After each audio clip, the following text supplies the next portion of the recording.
Israel nos da ojos, oídos e inteligencia en Oriente Medio. Nos da la capacidad de influenciar en los asuntos de Oriente Medio.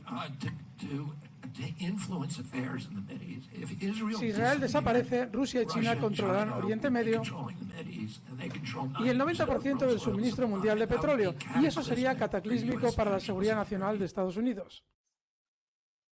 Muy buenos días, buenos miércoles amigos magos. Seguimos con todo el conflicto israelí como principal foco de atención. También traemos resultados de Target, que es lo que más brilla hoy en Wall Street, unas bolsas que han explotado al alza y un montón, como siempre, de información macro y de valores con timing alcista. Don Alberto Iturralde, buenos días.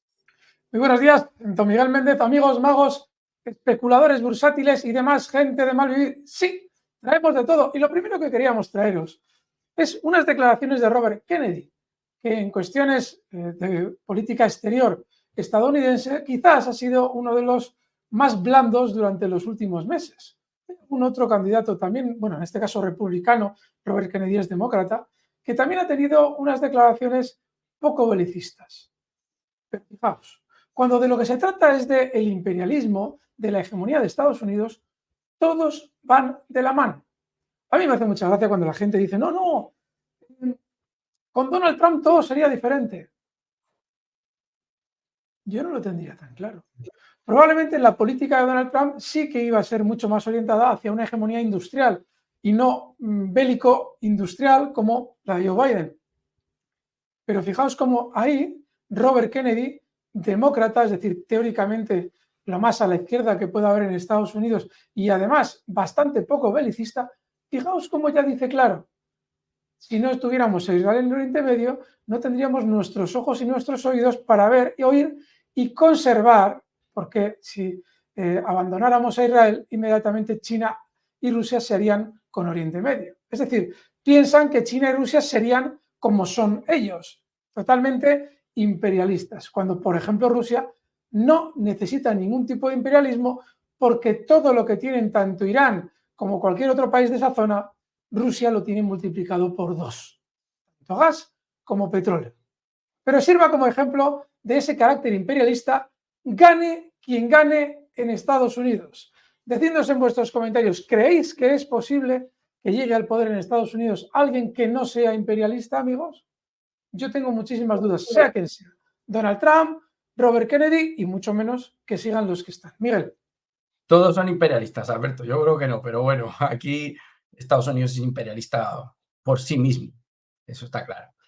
Bueno, vamos a empezar. Comenzamos. Venga, voy a compartirte noticias. Tenemos aquí telita marinera como cada día. Y empezamos por la primera. Ha ocurrido lo inesperado. The Washington Post, que dice que Ucrania es responsable del ataque a Nord Stream. El periódico chino Global Times sugirió que la participación de un oficial ucraniano en este crimen no prueba todavía que la cúpula de las Fuerzas Armadas ucranianas y los servicios de seguridad del país estuvieran implicados en la organización de este sabotaje. Pero la incoherencia de Estados Unidos y Occidente en este asunto sugiere que están tratando de echar la culpa a los ucranianos. Y dice, además, incluso en el caso de futuras conversaciones de paz con Rusia y de que se produzcan intentos de restablecer las relaciones normales, el incidente Nord Stream va a seguir siendo un problema. La expresión de Nord Stream sentó un precedente muy negativo al hacerlo como un acto de terrorismo de Estado cometido contra infraestructuras internacionales críticas con el telón de fondo de un conflicto geopolítico. Alberto, yo creo que es muy interesante la noticia. Confirmado que nos tratan de estúpidos, pero además lo dan por hecho. Antes de aparecer, cuando ya Seymour Hersh, ese maravilloso periodista, premiado con el premio Pulitzer ya hace mucho tiempo, por desvelar las mentiras que se estaban produciendo en Vietnam, ya explicó exactamente cómo había llevado a cabo Estados Unidos ese ataque. Al detalle.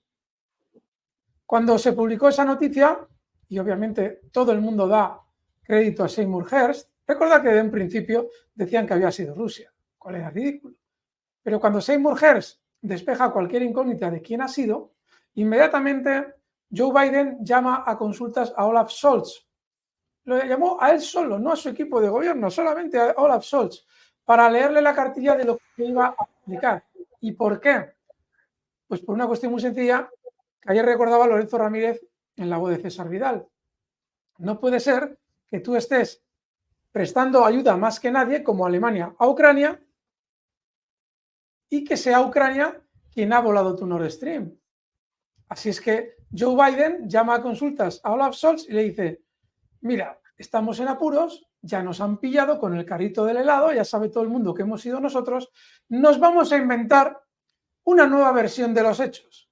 Y es que vamos a contar que había un comando con su tartera, suele decir esa expresión Ezequiel Vistoletti con muy buen criterio, que iban a ir ese comando Tupperware con su velero al mar más vigilado del mundo, el mar Báltico, y allí, sin que nadie lo supiera, colocaron del orden de unas no sé cuántas toneladas, 1000 kilos de explosivos aproximadamente se necesitarían para realizar la voladura de los Nord Stream, los dos. Y todo eso sin que nadie lo vea. Pero eso sí, lo hicieron unos ucranianos. Y al día siguiente sale la versión del New York Times diciendo que había un comando ucraniano operando por su cuenta que era quien había volado los Nord Stream. Cosa que no se cree nadie. Y eso Olaf Scholz y muchos medios alemanes lo replicaron. Y ahora viene la parte B. ¿Cómo puede ser que si efectivamente tú estás queriendo hacerle creer a tus ciudadanos que ha sido Ucrania quien ha volado el Nord Stream, seas el país europeo que más dinero aporta a Ucrania en su guerra contra Rusia? Ridículo. Y claro, como es algo que no se cree absolutamente nadie, de hecho incluso hubo un periodista que emuló, explicó cómo el Andrómeda, ese barco velero que en teoría Der Spiegel había dicho que era el que se había utilizado para la voladura por parte de ese comando Tupperware ucraniano, ya ese periodista demostró por qué era imposible, por los puertos en los que teóricamente había ido parando, según Der Spiegel, era imposible que se hubiera hecho mediante ese barco, porque en esos puertos no había calado suficiente, esos puertos naturales no había calado suficiente para ese velero.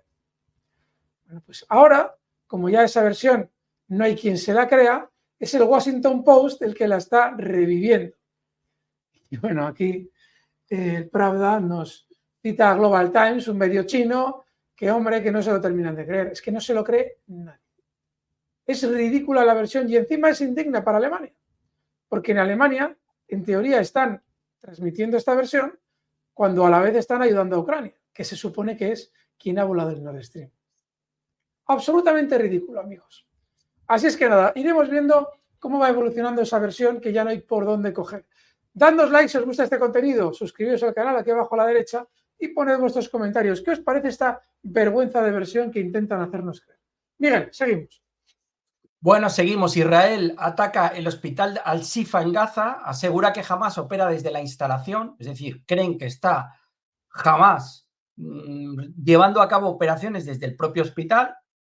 Dice, en los últimos 2 días, 32 pacientes y 3 bebés prematuros murieron como consecuencia del corte de electricidad. Es que no tienen electricidad. Ayer salían, voy a tapar la imagen porque no quiero que se vea, ayer salían unas imágenes tremendas, Alberto, de, yo no sé la cantidad de niños que había, pero un montón, que necesitaban incubadoras y necesitaban atención y necesitaban electricidad.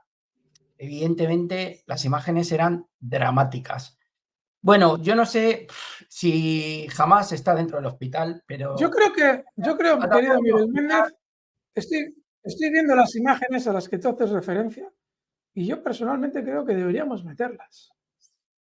No, por tema YouTube. No, Alberto. Yo las que he visto... No. ¿Son las mismas que te estoy pasando yo a ti? Sí. No salen niños, evidentemente si sacabas eso YouTube nos va a poner un warning seguro. Yo las he visto en televisión, las vi ayer y son tremendas. Entonces, bueno, seguro que muchos las habéis visto, pero tenemos que obviarlas, Albert. Yo me encantaría por información darlas, pero bueno, si queremos seguir vivos, tenemos que no emitir esas imágenes. No te frustres, esto es así.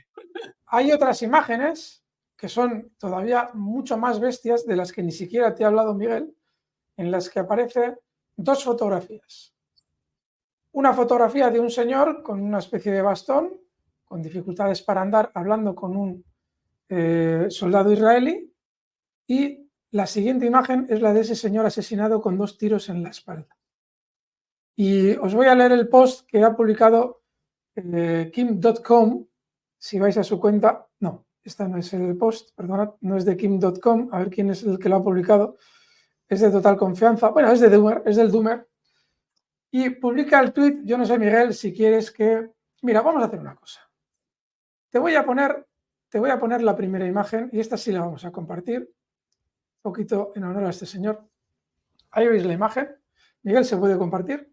Y mirad el texto que pone el Doomer. Israel ha publicado una foto atendiendo a Basir Haiji, un anciano de Gaza de 75 años, para mostrar la presunta humanidad de su ejército. Acto seguido, su cuerpo fue descubierto con 2 tiros en la espalda. Su nieta escribió: murió cansado, con frío, sediento y hambriento. Bueno, pasamos a la siguiente.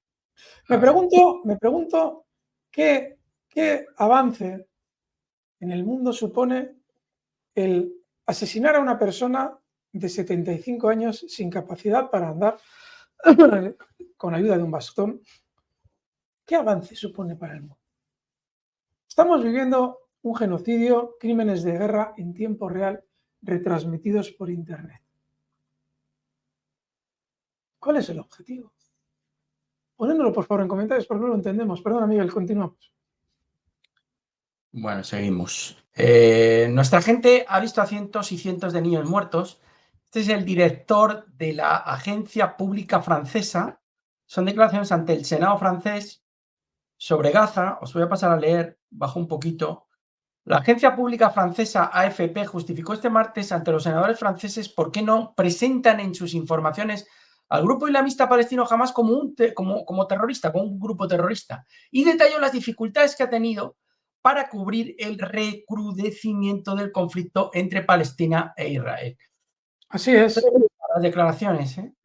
Ya dijo uno de los responsables del gobierno de Netanyahu que quien informara de manera objetiva estaba en favor de Hamas. Es decir, te lo estaban diciendo muy claro. Si no mentís en la información, estáis a favor de Hamas.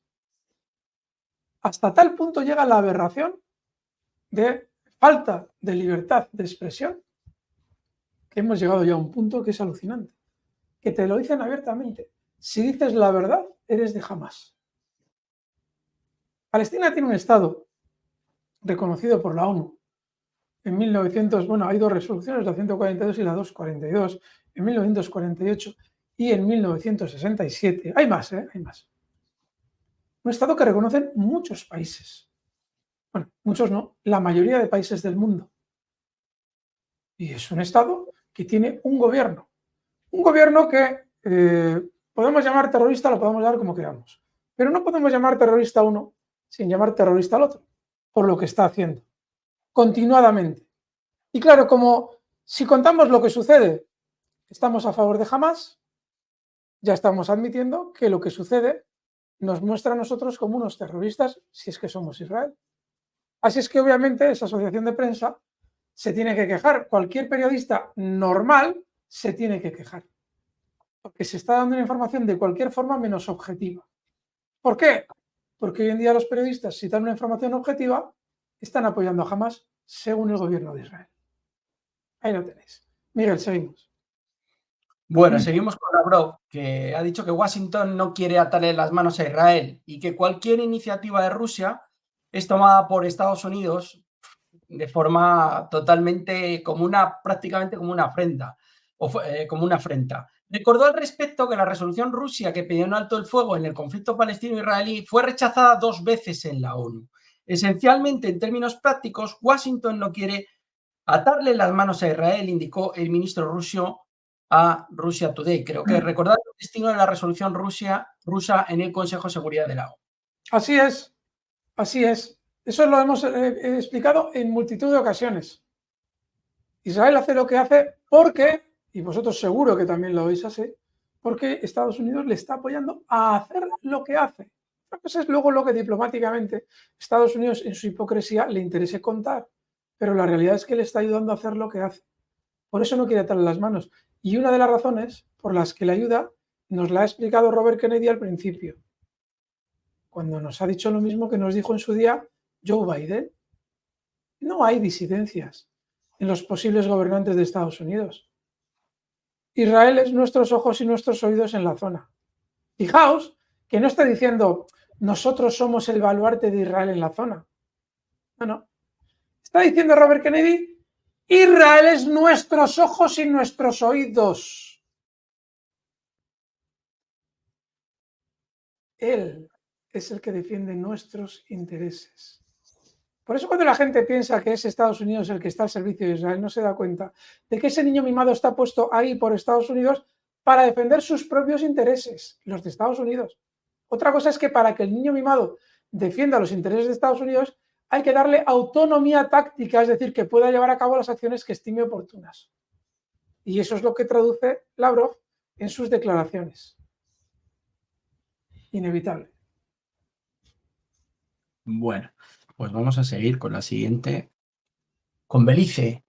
Belice que rompe relaciones diplomáticas con Israel por ataques contra Gaza con efecto inmediato y reclama la liberación de los secuestrados por Hamás. Ahí lo tenéis. No, es muy importante, porque alguien podría decir, bueno, Belice es un país muy pequeño, de importancia relativa. Mirad, el problema que tiene Israel, por eso se le está acabando el tiempo, es que está perdiendo la batalla de la opinión pública mundial a pasos agigantados.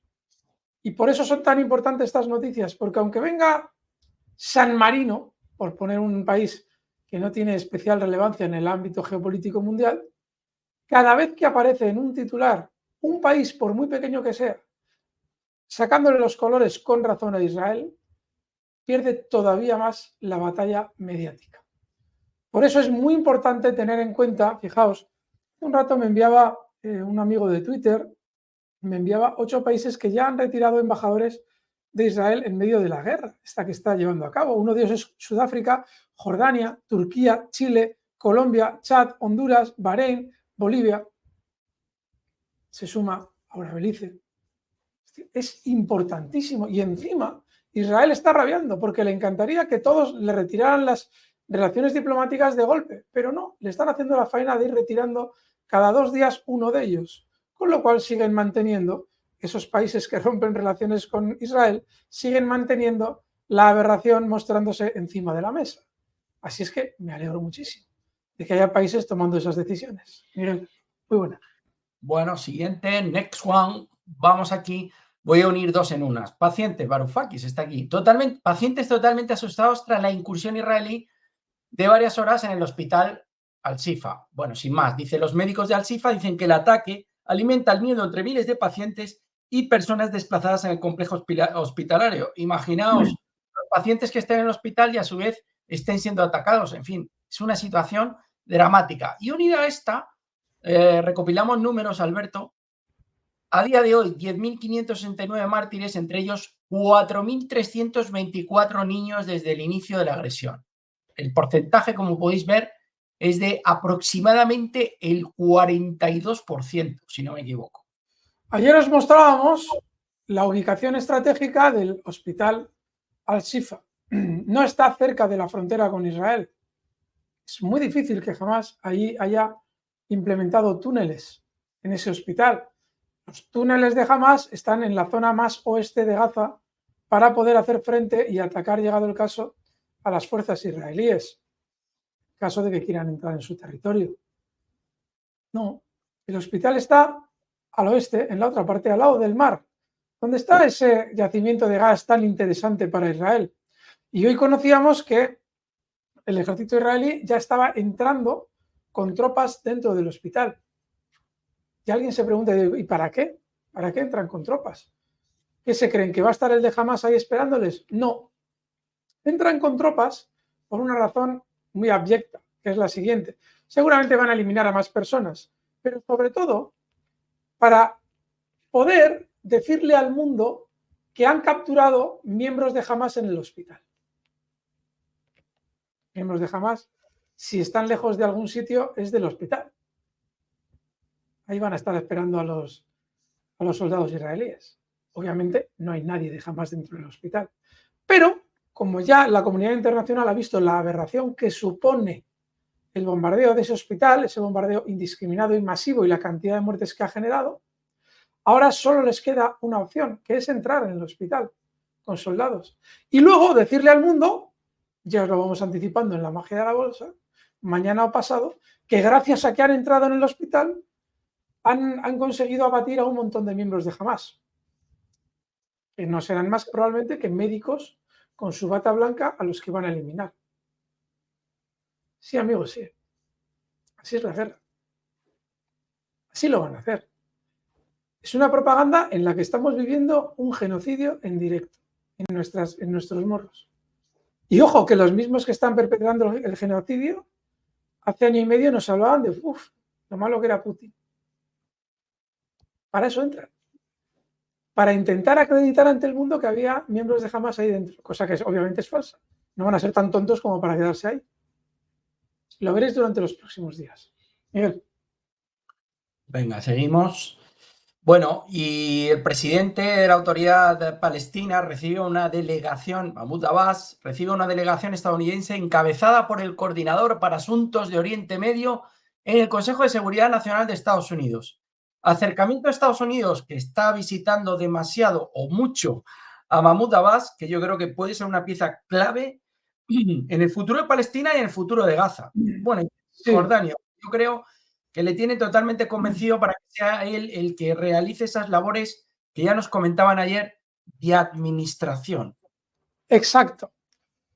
¿Cuál es el juego que están siguiendo Estados Unidos e Israel con la franja de Cisjordania? Y con Abbas, con ese señor. Primero, claramente todo el mundo está viendo que la intención de Israel es la que proclamaban en el vídeo que os traíamos ayer, esas fuerzas de defensa israelíes, de defensa es un decir, en las que decían conquistar, expulsar, asentar. ¿Y ahora qué es lo que está haciendo Estados Unidos? Ahora va a la Autoridad Nacional Palestina, donde el señor Mahmoud Abbas, a decirle que, hombre, si no atiendes a nuestros intereses, os vais a quedar sin Gaza por completo. Eso es exactamente a lo que va Estados Unidos a hablar con el gobernante de Cisjordania, del West Bank, al que también están atacando. Algún día nos dirán por qué. La única intención de esas reuniones es asegurarse Estados Unidos de que la Autoridad Nacional de Palestina, que gobierne Gaza, en el caso de que lo haga en favor de Estados Unidos. Que suavice sus peticiones de un Estado palestino. Ya lo veréis. Solo le van a permitir a la ANP gobernar Gaza si rebaja sus peticiones públicas. Y lo que se le está diciendo ahora mismo a ese señor, a Abbas, es que Israel, como no acepte lo que le proponen, se va a quedar con la franja de Gaza. Exactamente a eso obedecen estas imágenes en las que aparentemente Estados Unidos quiere un acercamiento. Chantaje puro y duro. Es lo único que se está produciendo ahí. Miguel. Bueno, y vamos con la siguiente, dos noticias de Putin, dos formas de tratar dos noticias totalmente distintas. Fijaos, la primera, el Huffington Post. Putin vuelve al acto del que oyó hace un año, este es el titular. El Ministerio de Defensa del Reino Unido, que cada día aporta una parte o un parte de la evolución de la invasión rusa en Ucrania, ha informado que va a comparecer Putin ante la prensa internacional destinada a Moscú en su tradicional comparecencia de fin de año. Recupera una cita que era una de las más importantes del año y que fue suspendida en el año 2022. Dicen probablemente porque Rusia había sufrido algunos reveses. Esta misma noticia la traemos en Europa Press, que dice que la rueda anual de prensa de Putin podría ser un punto de inicio de su campaña electoral en Rusia, Alberto. Propaganda rusofóbica. Putin el año pasado más explicó que no veía las circunstancias necesarias para llevar a cabo esa reunión. Todo lo demás, todas las tonterías que dice el Huffington Post, son del Huffington Post, creación propia. Sabes que hemos entrado en el mundo de la información creativa. O sea, tú ya estás interpretando cuáles eran las razones de Putin. No sé cómo había tenido bajas, tontería como un piano. Putin ha sabido manejar hasta ahora todos los tempos y toda la propaganda que tenía que lanzar al mundo. Hablaban de la propaganda occidental, Putin lanzará la rusa. Nos da exactamente igual. Pero que Putin va a dejar una reunión en su momento porque, fíjate, huyó de esa reunión. Putin a día de hoy contesta a las preguntas de los periodistas Y por el tipo de preguntas que hacen, de agresivas, claramente demuestran que no está preparado para las preguntas. Es decir, no le han dicho las preguntas de antemano. ¿Miedo de qué? Putin será todo lo que quieran, pero desde luego cobarde no es. Miguel, buena noticia de cómo es la propaganda occidental. Siguiente. Erdogan dice que Israel es un estado terrorista y asegura que el fin de Netanyahu está cerca. Según el turco, los ataques israelíes en Gaza suponen un caso de genocidio. Ojo a las declaraciones de Erdogan, porque me parecen, bueno, aquí tenéis las mismas. Israel es un estado... Jamás es un partido político que ganó las elecciones en Palestina. Ojo a las declaraciones de Erdogan, porque son tela marinera. Me río yo de las de ayer de Lula, Alberto, que estas son mucho más fuertes. No sé cómo lo ves. Bueno, claramente sabemos que Erdogan busca sus intereses y le da igual cambiar de opinión en cualquier momento. Eso lo hemos visto durante los dos últimos años más que nunca. Pero desde luego que el tío le está poniendo toda la carne en el asador. Yo me descubro ante la valentía que está teniendo en sus declaraciones, que no hay ninguna duda, ponérnoslo por favor en comentarios, que él está buscando su interés. Uno de los intereses que tiene es claramente no permitir a Suecia por ahora entrar en la OTAN. Entonces, claro, se está sintiendo el dañado por lo que está sucediendo en Gaza para probablemente estar de aquí a unos días tocando la moral a Estados Unidos con alguna decisión que no le interesa a Estados Unidos. Pero vamos, desde luego que está siendo el tío un auténtico valiente. Sí, señor, Miguel. Muy buena. Bueno, seguimos, comentadas. Biden y Netanyahu coordinan esfuerzos para liberar a los rehenes de Hamas en Gaza. ¡Resistan! Ya vamos. El mandatario estadounidense aseguró que ha estado en contacto diario con las partes implicadas en las negociaciones para poner fin al secuestro masivo. Es decir, ¿habrá estado en contacto con Qatar? Sin duda, pero a mí me surge la pregunta. Les dicen que resistan. Es que a veces en las noticias ya en el titular ya te dicen la palabra que es para echarlos a la ría. Que resistan. Vamos a ver. Primero, el mensaje probablemente no va a llegar. Segundo, que resistan el qué. Los bombardeos israelíes. Si a Hamas le interesa mantener con vida a esas personas para poder negociar utilizándolas de moneda de cambio. A Hamas no le interesa matarlas. ¿Quién es el que probablemente las va a matar? Él, que es el que está bombardeando indiscriminadamente. Veremos cuántos de esos secuestrados siguen vivos de aquí a unas semanas. Y veremos lo que cuentan los que sigan vivos.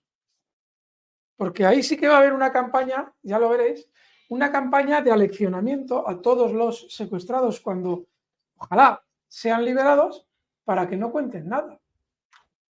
Primero, que no cuenten que les han tratado bien. Si es que les han tratado bien, ya lo veremos. Y segundo, que no cuenten que estaban continuamente bajo bombardeos que no se sabe nadie de quién son. Te contarán que son bombardeos de Hamas. No. Hamas no bombardea a Palestina. Sí, tienen un problemón ahora mismo Estados Unidos y Israel con el tema de los rehenes. No creo, ya sé que alguien va a decir que eso es una locura, pero ahora mismo tanto Estados Unidos como Israel, estos rehenes les interesan más muertos que vivos. Ponednos por favor en comentarios qué es lo que pensáis vosotros, pero yo acá lo tengo más claro. Primero, porque van a dar la sensación de que los líderes o los que les tenían secuestrados, los captores, no eran tan terribles. Y segundo, que muchos probablemente han muerto por los bombardeos. Y eso es una publicidad pésima para Estados Unidos e Israel. Yo cada vez veo más difícil lo de esos rehenes. No sé, vosotros, amigos, decidnos por favor en los comentarios. Cada vez lo veo peor. Veremos. Y nos contarán que han sido los de Hamas quienes los han matado. Pero me costaría mucho creerlo si así sucede. Si todos mueren, probablemente sea porque no interesaba que salieran vivos de ahí.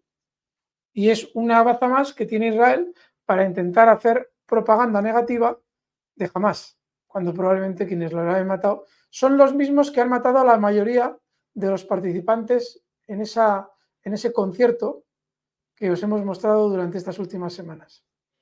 Miguel. Bueno, pues vamos a pasar a la siguiente, que es el encuentro entre Xi Jinping, que ha llegado ya a San Francisco, y Joe Biden. Biden recibe así en Estados Unidos entre dudas sobre la economía china. Vale. Os vamos a contar por qué Xi Jinping va a Estados Unidos, porque yo ya lo he contado varios días en Negocios Televisión y también lo vamos a contar para vosotros. A ver, el hecho de que vaya Xi Jinping físicamente a Estados Unidos, después de durante meses haberse negado a recibir a diplomáticos estadounidenses, es muy significativo. ¿Por qué hace eso un jefe de Estado que te ha estado rechazando durante meses? ¿Por qué, después de no recibirte, encima va? Que es un gesto diplomático en el que está poniendo mucho de su parte Xi Jinping. Bien, la razón es la siguiente. Estados Unidos, y lo sabe Xi Jinping, le ha convocado, y lo sabe Xi Jinping, porque hay un gran problema con la deuda estadounidense. Hoy en día, hasta hace 2 años, el país que más deuda tenía en el mundo de Estados Unidos era China. Es decir, el mayor prestatario mundial de Estados Unidos era China. ¿Por qué ya no lo es? Porque ha ido liquidando deuda estadounidense al ver qué es lo que le había pasado a Rusia cuando entró en Ucrania, que le congelaban los activos. China se dio cuenta de que lo que le iba a pasar es que le iban a provocar un conflicto con Taiwán y en cuanto China entrara a poner orden, primero, le iban a congelar los activos, es decir, los bonos estadounidenses que tiene China no le iban a pagar los intereses anuales y 2, le iban a prohibir distribuir productos en Occidente. Por eso las empresas chinas que han vendido en Occidente durante los últimos años, una de ellas Alibaba, han sido tan bajistas. ¿Qué es lo que hace China? Dejar de comprar deuda estadounidense para que no le hagan la faena, para que obviamente si le congelan activos, que le congelen los menos posibles. Hay muchos bonos. ¿Por qué creéis que ha caído el precio de los bonos? Pues porque a Estados Unidos le interesa que caiga el precio de los bonos, para que China cuando los venda lo más abajo posible, con la mayor pérdida posible. Y eso lo sabe Xi Jinping, lo sabe cualquiera que entienda un poquito cómo funciona la economía entre los países. Entonces, ¿qué es lo que hace Xi Jinping? Como no le va a volver a dar le va a dar dinero a cambio de cosas puntuales. Es decir, que si compra bonos será, yo te compro bonos, pero tú vas a meter dinero en esta cuenta de este banco para esta infraestructura que me interesa a mí. Va a ser solamente así. Cuando os cuenten, no, China sigue comprando deuda estadounidense. Ni idea. ¿No? Ha dejado de comprar. ¿Por qué compraba antes tanta deuda estadounidense? Pues porque Estados Unidos le permitía introducir los productos chinos en Estados Unidos con un 1% de aranceles solamente, cosa que cambió Donald Trump subiendo los aranceles en aquella guerra comercial famosa. Por eso China compraba deuda estadounidense. Los dos países ganaban. Yo a ti te dejo meter tus productos en mi país y tú me financias a mí, me prestas dinero para yo seguir con mis campañas bélicas y lo que yo necesite. China, al ver lo que ha pasado con Rusia, dice, ya no compro más deuda. ¿Qué es lo que hace? Desdolarizarse, vender deuda estadounidense y cambiar dólares por oro. ¿Para qué ha ido Xi Jinping a Estados Unidos? Como Xi Jinping sabe que le va a decir que no a las pretensiones estadounidenses de que continúe comprando deuda, Janet Yellen ya ha levantado la voz de alarma en varias ocasiones, para no estropear más las relaciones Estados Unidos-China, yo, Xi Jinping, voy a Estados Unidos. Te hago el honor a ti de ir yo a tu país, porque todo lo que te voy a llevar es un no y plantártelo en la frente. Con esa cara que tiene Xi Jinping, de que está dormido y está sonriendo. Pero le va a decir que no. Y por eso va. Para decirle que sí, no va.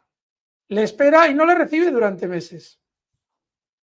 Ya han visto claramente cuál es la estrategia de Estados Unidos. ¿Cuándo cambia la estrategia de China? Cuando se producen los ataques de Hamas. ¿No os habéis dado cuenta de que en el último mes ya es el segundo miembro del gobierno chino que viaja a Estados Unidos? Cuando llevaban un montón de meses sin ir ninguno y sin recibirles ninguno. Obvio, cuando ya han visto el golpe de estado, el ataque de Hamas, inmediatamente China ha dicho, ostras, la que nos están liando. Ruta de la seda alternativa. Es la guerra directa. Comercial directa, vamos. Vamos a ir a decirles lo que hay. no más deuda y a partir de ahora ya vemos lo que estáis haciendo, preparaos. Es de cajón. ¿Qué pasa? Que cuando tú ves solamente que sale Xi Jinping en el avión, no, hay hermandad entre Estados Unidos y China, venga. ¿Desde cuándo ha cambiado todo? ¿Desde cuándo han dejado los estadounidenses de ir a pedir sopitas a China y han empezado los chinos a viajar a Estados Unidos? Desde hace un mes, amigos. ¿Qué ha pasado hace un mes? Ataque de Hamas. Ahí tenéis las razones por las que Xi Jinping viaja.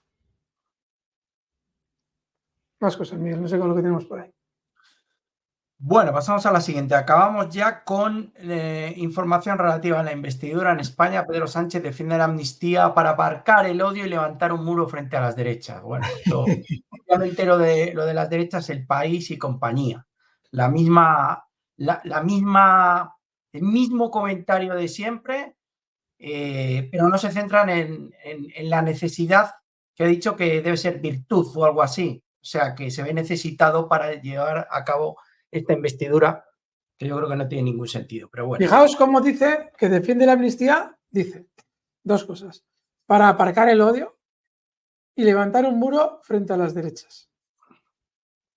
Es decir, tú, para que tu enemigo, para que el asesino no te odie, si mata a tu hijo, le tienes que perdonar, porque claro, a ver, mata a mi hijo y igual me está odiando, voy a perdonarle.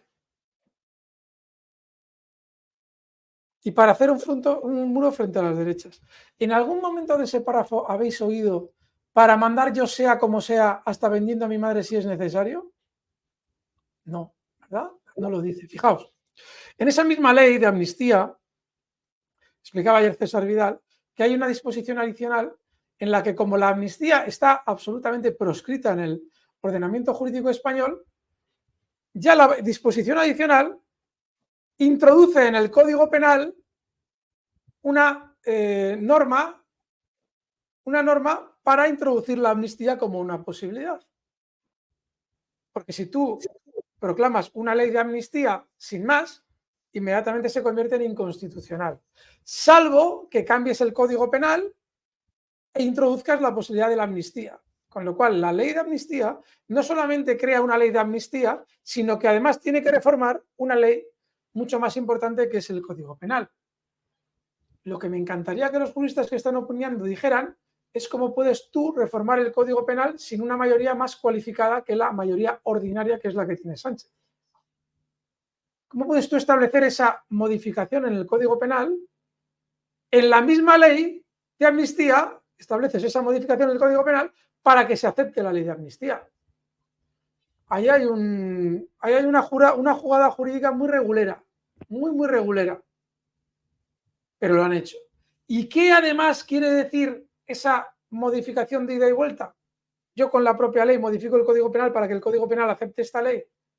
Está dando a ver claramente que la ley de amnistía era incontemplable hasta ahora en el ordenamiento jurídico español. Es decir, vendes hasta a tu madre para seguir en el poder, pero no. La ley de amnistía es necesaria para evitar el odio y frenar a la derecha. Más vergüenza no cabe. Y aquí hay que hacer caso a lo que dice Rubén Gisbert porque es cierto. Sánchez es un subproducto del sistema actual. Y cualquier país, amigos hispanoamericanos, que tiene sistemas parecidos al nuestro, como los vuestros, va a acabar con situaciones cada una de un tipo aparentemente diferentes, pero en esencia tipos que se mantienen al poder como garrapatas en contra de los propios ciudadanos. Así es que, bueno, iremos viendo cómo va evolucionando esa aprobación hoy y mañana. Acudid a las convocatorias de Rubén, amigos, porque a la hora de protestar no es una cuestión de protestar, sino de saber por qué se protesta y en camino de qué vamos. Es decir, ¿qué es lo que perseguimos? No sirve de nada quejarnos de Sánchez o del otro, de Maroto o de la Moto. Lo importante es saber qué es lo que queremos realmente. Y España, su problema más importante es la Constitución. Luego hay que protestar siempre dirigidos hacia una nueva Constitución que produzca, que contemple esa separación de poderes, esa representación del ciudadano, esos partidos fuera del Estado, esa independencia judicial, esa ley electoral como Dios manda. Si no protestamos en ese sentido, no tienen sentido las protestas, amigos. Miguel, muy buena. Ah, por cierto, quería traerte, Miguel, una yo a ti, Mediterráneo Digital. Atentos a lo que nos dicen los chicos de Mediterráneo Digital. PSOE amenaza con meter en la cárcel a todos los españoles que protesten contra Sánchez. Bueno, veremos si llegan hasta ese punto. Por cierto, habla del Estado de Derecho. Yo creo que la noticia es un poquito exagerada, pero fijaos cuando habla del Estado de Derecho, desde luego le encantaría, pero una amenaza directa como tal no hay. Cuando se habla de Estado de Derecho, y por eso he elegido esta noticia, se habla de que los propios gobernantes están sujetos a la ley. En un país cuya constitución no hay separación de poderes, no hay control del poder. Cuando no hay independencia judicial, no hay control del poder. En España no hay ni separación de poderes ni independencia judicial. No hay absolutamente ningún control del poder. Si no hay control del poder, los jueces del Tribunal Supremo están designados por el Consejo General del Poder Judicial, que a su vez están elegidos los vocales del Consejo General del Poder Judicial por los propios partidos. Es decir, los jueces del Supremo juzgan a los partidos políticos que les han colocado en el puesto del Supremo, vía Consejo General del Poder Judicial. Luego, los partidos políticos, los miembros de partidos políticos, pueden transgredir la ley a voluntad porque solo les pueden juzgar los jueces que ellos han elegido. Luego, en España nunca ha habido Estado de Derecho. Cada vez que escuchéis a un catedrático de Derecho Constitucional diciendo que en España hay Estado de Derecho, o lo ha habido, o que ahora lo están vulnerando, es un ignorante absoluto de la política española. Porque en España nunca ha habido Estado de Derecho. Solo puede haber Estado de Derecho si quien te juzga es independiente. Y así te podrá aplicar la ley. Pero si lo estás colocando tú porque nombras a los vocales del Consejo General del Poder Judicial, que a su vez nombra al juez que te juzga a ti, no vives en un Estado de Derecho. España nunca ha sido un Estado de Derecho. No os dejéis engañar. Y eso, desgraciadamente, los catedráticos de Constitucional en España no lo saben. Eso lo denunciaba Antonio García Trevijano en su época. Estos días hemos escuchado otra aberración jurídica de primer orden patada al derecho constitucional. No, es que la amnistía vulnera la separación de poderes. ¿Qué separación de poderes va a vulnerar si nunca ha habido separación de poderes en España? Tú solo podrás vulnerar algo que hay. Vulnerar la ley. ¿Por qué? Porque hay una ley, ¿no? Si no existe la ley, no la puedes vulnerar. Pues la separación de poderes es igual. Si no existe, tú no la puedes vulnerar. Luego, lo que hace Sánchez no es una vulneración de la separación de poderes.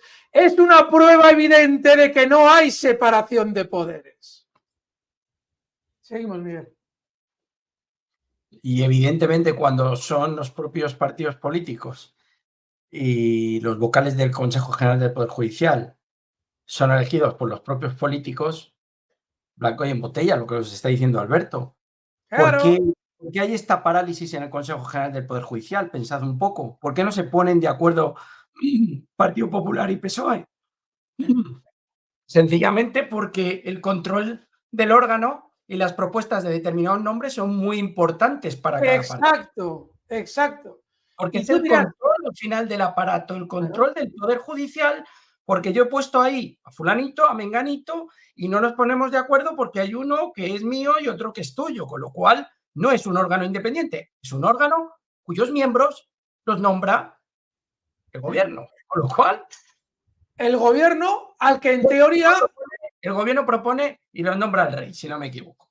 Sí, sí, pero eso el gobierno los nombra, o esos partidos políticos, a los que teóricamente el Consejo General Judicial va a tener que designarle unos jueces para que lo juzguen. Lo cual es una... En el momento, Alberto, que se produce esa injerencia del Ejecutivo en el Poder Judicial, te estás cargando la separación de poderes. Absolutamente. Y la independencia judicial, concretamente, las dos cosas. La injerencia en el poder, porque en realidad el Poder Judicial no es tanto un poder como una especie simplemente de mecanismo de control, pero ya ha perdido toda su independencia. Y alguien dirá, bueno, pero entonces, ¿cuál es la alternativa? Tirado. Bueno, por cierto, Netanyahu quería tener algo como lo que hay en España.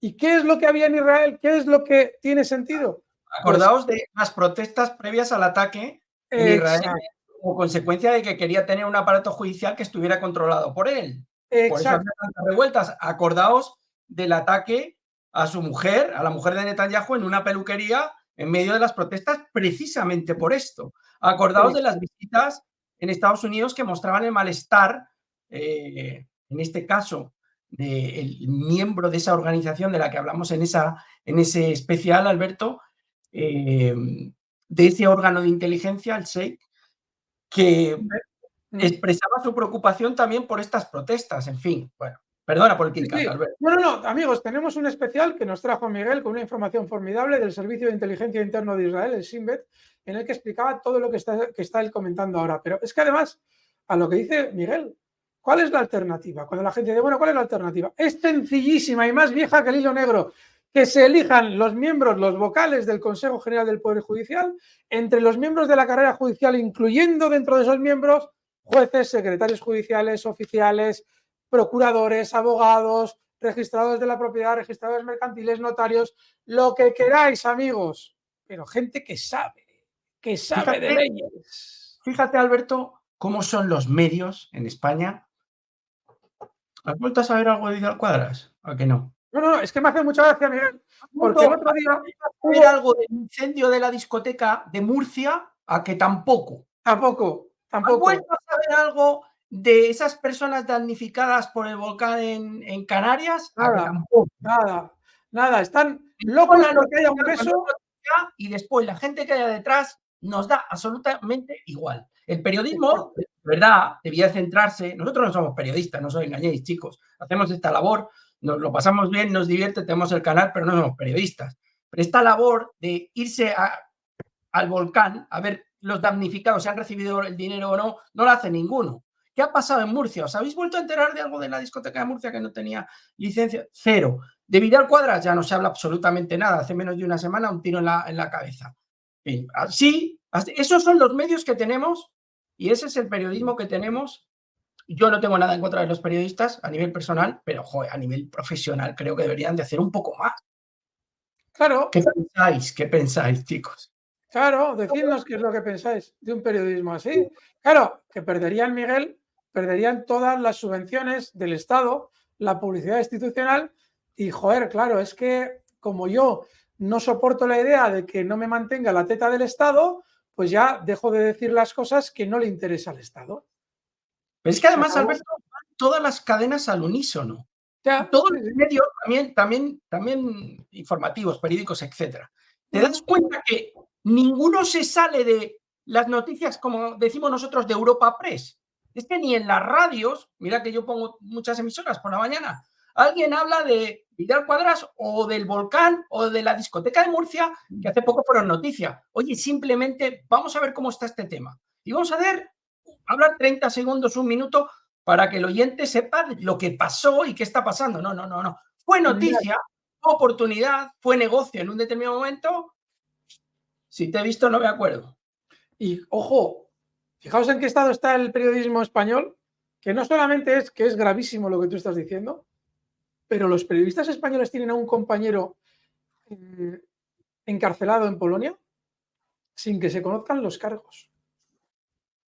Pablo González, un periodista español que fue a Ucrania a cubrir el conflicto, Donbass, fue apresado en Polonia, sigue todavía incomunicado después de 1 año y 9 meses desde que Rusia entra en Ucrania, y los periodistas españoles ni mu.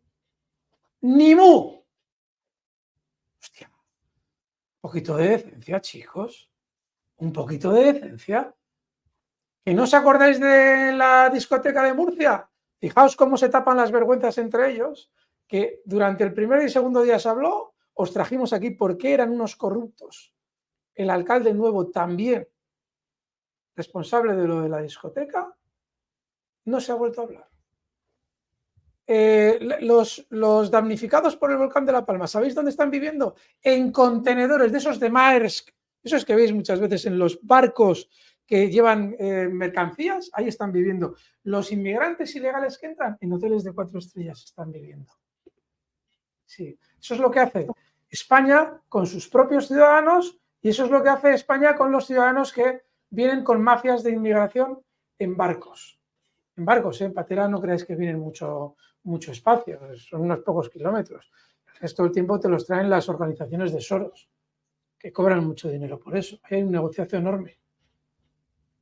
Y lo de Vidal Cuadras, ¿qué? Pues ni está ni se le espera. Pero es que lo peor de todo es que no solamente hacen dejación de sus funciones, es que tienen a un compañero encarcelado sin cargos todavía conocidos y no dicen nada. Hace año y 10 meses. Sanguijuelas. Eso es lo que son. Mira, bueno, sí. Vamos, descompárteme, porfa, Albert. Vamos al Word, pasamos a la macro. Chicos, si os ha gustado el contenido, id Venga, un dando like. likes y los nuevos tenéis que suscribiros al canal. Y si no os ha gustado, también, que nos lo curramos. Me cago en la leche. Y queréis criticar, pues también criticar tranquilamente. Mientras no haya insulto directo, que a mí lo que no me gusta, la crítica es bienvenida si es objetiva. Bueno, inventarios de crudo que han salido a las 4:30. Tenemos datos de ventas minoristas que los tenemos aquí, han salido un poquito mejor de lo esperado, lo cual para el mercado no es malo, pero tampoco es bueno. Ahora interesan datos un poquito peores para que se aleje la posibilidad de esa subida de tipos. Y bueno, aquí tenéis los datos. Resultados esta noche, target buenos, TJX buenos, pero el guidance no ha convencido. Aquí yo tenía mi idea de que iban a salir un poco mejores. Tenemos XPeng también. Bueno, tenemos hoy Palo Alto Maravilla Networks al cierre. Tenemos Cisco. Bueno, tenemos un montón de compañías que publican. Ahí las tenéis. JDCom, resultados positivos, subió un 6,14. Target, lo mejor de la sesión, bate estimados, 13% en premarket al alza. Aquí tenéis los gráficos, uno y otro. A mí personalmente, por gráfico, no me gustan ninguno de los dos, independientemente de que los resultados hayan sido buenos. Me quedaría con TJX a pesar de que no gusten en primera instancia los resultados, pero sigo manteniendo objetivo 100. Este es bueno, los gráficos de las grandes, que ya veis que están todas disparadas, las Amazon, las Apple, las Meta, las Microsoft, las Nvidia y las Google. Bueno, todas disfrutando de un momento dulce en el mercado. Commerzbank, que obtiene una licencia de custodia de criptomonedas, primer banco de servicio completo en Alemania en tener esta licencia, concedida por la Autoridad Federal de Supervisión Financiera de Alemania y el Banco Central Europeo. ¿Qué sucede? Esto es lo más importante, aquí me paro un poco, Alberto. ¿Qué suele ocurrir en los años electorales en bolsa en Estados Unidos? En enero no suele ser un mes bueno en el año electoral. Solo el 45% del tiempo desde el 28 ha sido positivo, pero hay un tramo que es fortísimo. Fíjate qué buena recopilatorio traemos aquí. Teníamos que hacer un especial de cosas de estas y aglutinarlas todas, porque esto, creo que esto es del research, de Global Research de Bank of America.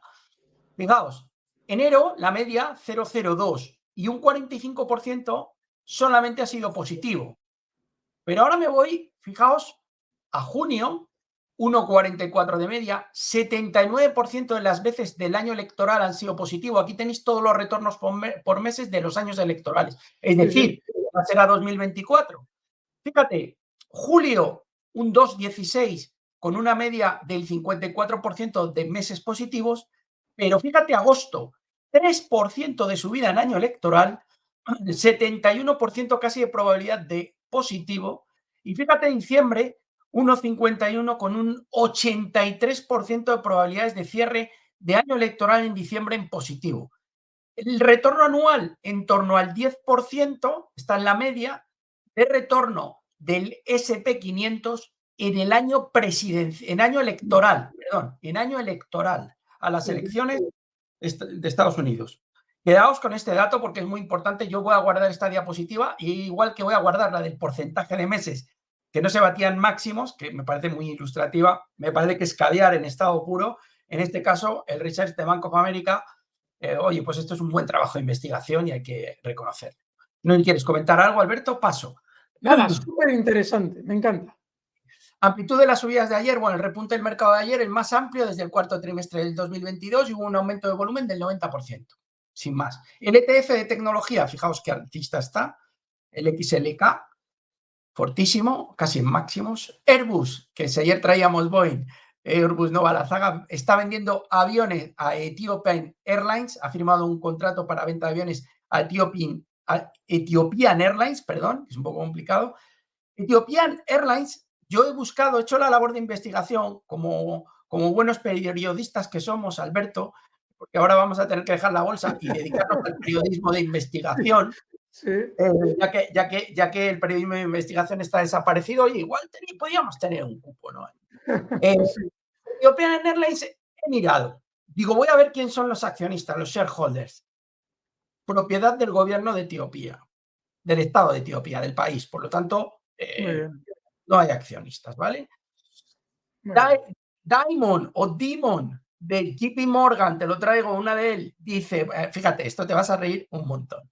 Dice, la gente está reaccionando exageradamente a las cifras a corto plazo. Se refiere a los datos de IPC del martes. Y deberían dejar de hacerlo.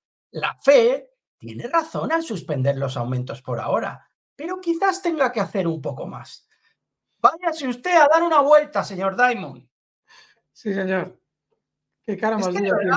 verdad, y toda la gente Bloomberg prestando atención a este tipo, bueno, ¿qué no voy a decir? Así es. Sí, un Porque cara dura del 15. os están tratando de engañar, os Sí, están sí. tratando de confundir. Entonces, él puede ser hasta bueno, pero lo que trata de hacer es confundir, probablemente intencionadamente. Así Os es. está confundiendo y cada palabra que dice pasa lo contrario. Así Fijaos, es. os está diciendo que no hagáis caso del dato del martes, del dato de IPC, porque quizás los tipos, la Fed va a tener que volver a tocar, es lo que está diciendo. No, Diamond, la Fed no va a tocar más los tipos. La Fed no va a tocar más los tipos, Diamond. Y no solamente Él es más. sabe, Alberto, él lo sabe. Lo que pasa es que tratan de confundir a la gente, lo dices tú, lo explicas cada tarde. Pero es que fíjate que intenta darnos la idea de que, hombre, a ver, que no os fiéis mucho de ese dato de IPC. No compréis en el mercado. Que ya veremos si lo que se está interpretando es lo correcto. Es decir, ojo que igual el mercado cae. Es lo que te quieren decir. Mentira, como todo lo que cuenta este tipo. Mentira, no hay más.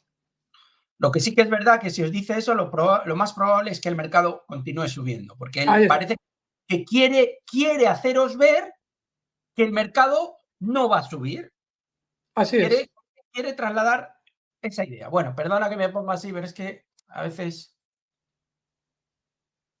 aumenta el apetito por el riesgo. La tolerancia al riesgo entre los inversores en acciones parece estar mejorando. Bueno, ya visteis ayer la subida del Russell. Este es el índice de apetito que sube al 13% en noviembre, significativamente más que el 8% negativo de octubre. Tocó territorio positivo de 2 dígitos en casi 2 años. Bueno, sin más. Alberto, hasta aquí la parte macro. Vamos a tu DAX. Por Si cierto, es que...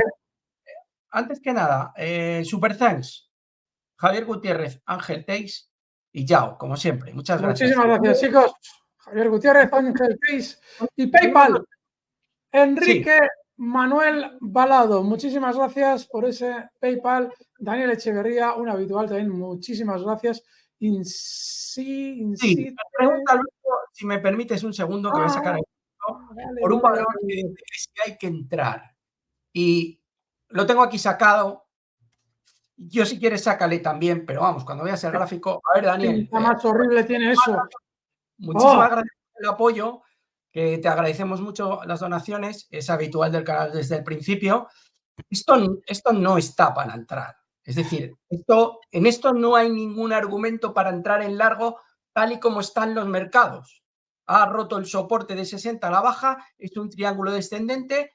Te voy a poner una comparativa mínimamente del S&P 500 para que veáis la diferencia. Le voy a poner el 2023. ¿Vale? Bien, el S&P 500 gana un 17, Incite cae un 31. ¿Queda clara la idea? Como dice nuestro amigo Cava, que le mandamos un saludo. Sí, la idea queda clara, ¿no? Fíjate, el SP sube y esto cae. ¿Qué narices hacemos aquí? Es que no se puede entrar, no se puede ni mirar.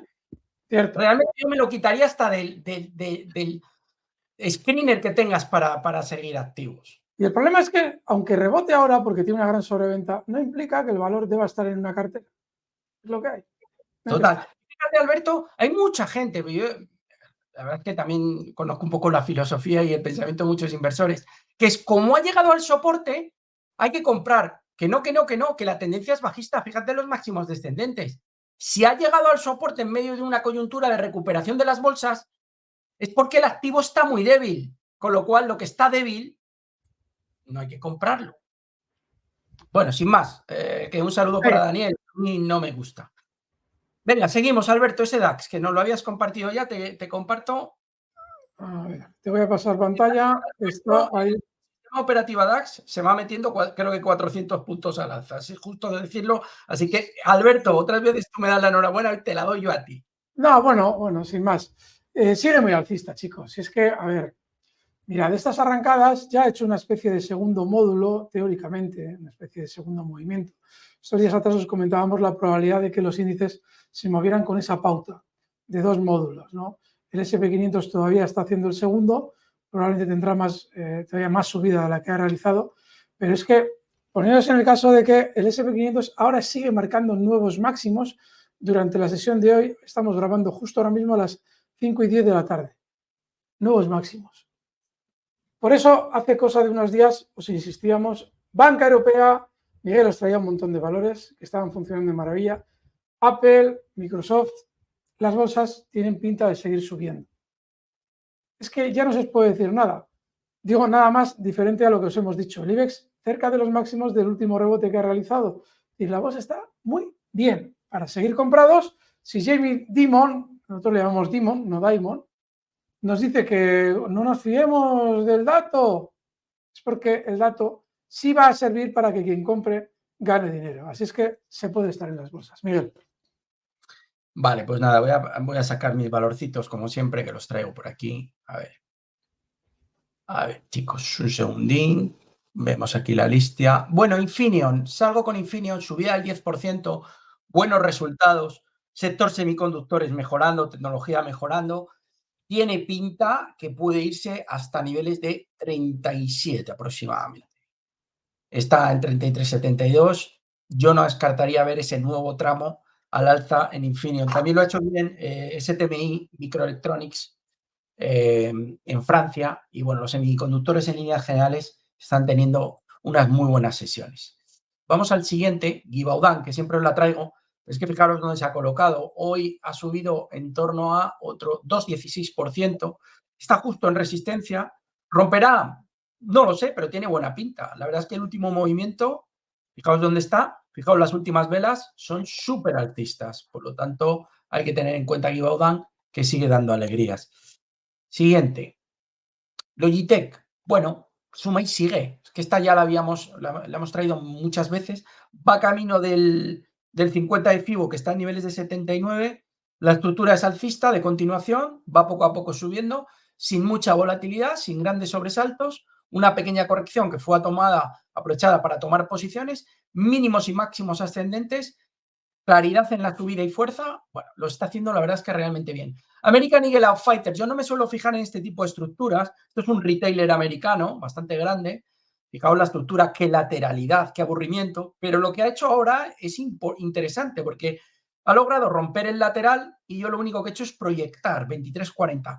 Esto no es caviar en cuanto a que la tendencia previa era bajista, pero hay una recuperación y podéis echarle un vistazo. AEO es el ticker. ServiceNow, bueno, esto sí que es un auténtico tiro. Fijaos qué estructura, fijaros qué bonita se está poniendo para ir a buscar niveles de $707, que es la resistencia. Estamos en 657. ¿Funcionará esa tracción de los números redondos? Tiene toda la pinta que sí. Nivel de soporte por la parte de abajo, $610 aproximadamente. Tenéis que prestar atención a ese nivel que tenéis por ahí. Siguiente. Micron Technologies, otra de semiconductores. Fijaos cómo ha roto este triángulo simétrico, claro, que tenemos aquí, ha roto al alza, ha roto esta resistencia y sigue escapándose al alza. $77 y camino al siguiente objetivo en $81. Buen aspecto para Micron Technology. PDD Holdings del sector retail, pues también ha superado esa resistencia, hay un escape claro al alza, puede ir a buscar 132 es una tendencia lateral. Yo ya sabéis que prefiero la fuerza y comprar en cosas que están más tendenciales, pero fijaros, la ruptura también tiene bastante buena pinta PDD del sector retail. Y NetEase del sector software, que también fijaos cómo tenía una tendencia alcista previa, ha roto este canal bajista y está primer nivel de resistencia superado, está en el segundo en 115. ¿Irá a buscar los máximos que están aquí en niveles de 130? Tiene posibilidades de hacerlo. Así que prestar atención, NTES. Y ya para terminar, creo que esta es la última, si no me falla. Bueno, esta es la última. Zscaler, que bueno, me salen todos los screeners, este triángulo, esta especie de triángulo invertido que podíamos dibujar por aquí, pues no tiene mal aspecto, está saltando, ha roto claramente la resistencia en 170, va camino a niveles de $200, está en 188. Buen aspecto de recuperación desde abajo para Zscaler, Alberto. Pues muy buenos valores, fantásticos. Tengo aquí a la Peque, no sé si la vais a poder ver. Tengo aquí, a ver. Ahí está Luna. A ver si la consigo sacar. Este rabito que veis aquí, esto es la colita de Luna. Luna, cariño, saluda. Saluda, cielo. Un poquito de caso aquí a nuestros amigos. Dice que pasa de todo, se queda durmiendo encima de su dueño. Muy mal, cariño. A ver, ¿vale? Aquí un... no quiere saber nada de vosotros. Me va a empezar a morder a mí ahora. Venga. Pues nada, amigos, dadnos un like, suscribiros al canal y comentad qué os parece todo lo que os hemos venido contando en esta edición de La Magia de la Bolsa. Sin más, Miguel. Cisco, esta noche, atentos a la cita, que tenemos que estar pendientes de esos resultados empresariales y volvemos mañana. Chao. Fuerte abrazo.